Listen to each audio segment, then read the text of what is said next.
Yeah, let's make pinakol.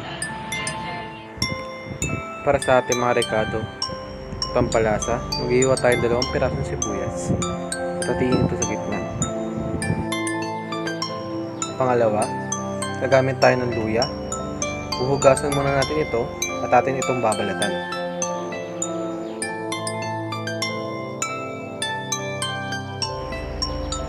Pagkatapos natin itong balatan, atin naman itong ito igagayatin. Hiwain natin ng maninipis at gagamit tayo ng julienne cut para sa ating luya. Pangatlo, gagamit naman tayo ng isang buong bawang at ating ito ibabalatan. At ihiwain natin ito ng mince cut.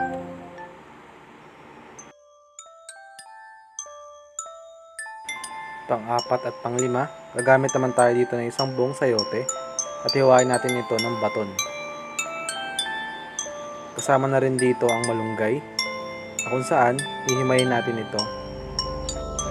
Pagtapos natin maghiwa, magpapainit na tayo ng mantika para sa ating gisa. Unahin natin dito yung bawang at luya. Gisahin natin. Kasabay nito ang sibuyas, dalawang siling green, at ang ating tanglad.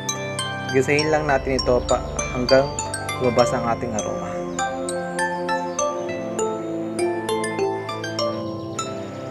Ilagay na natin ang ating manok.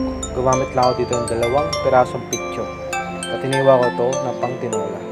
Gisahin lang natin para kumapit ang aroma ng ating mga sangkap. Pagkatapos natin gisahin, takpan natin ito ng maluto, ng gusto. Pagkatapos natin gisahin at maluto ng manok, ilalagay na natin ang ating buko.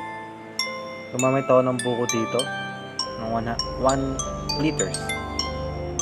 Pagkatapos, sinunod ko na dito ang tubig na 300 grams. Nilagay ako ng isang kutsarang asin. Tapos, 1 tablespoon ng paminta. Pagkatapos ito, sinabay ko na rin ng sayote para lumambot sa pagpapakulo.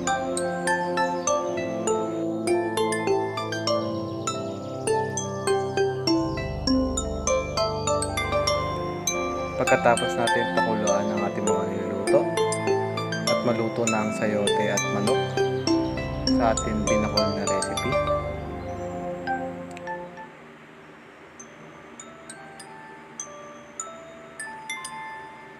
atin nang ilalagay ang ating hinimay na malunggay. Bali isang tali itong nilagay ko. Pagkatapos nito, haluin at takpan at pakuluan ulit.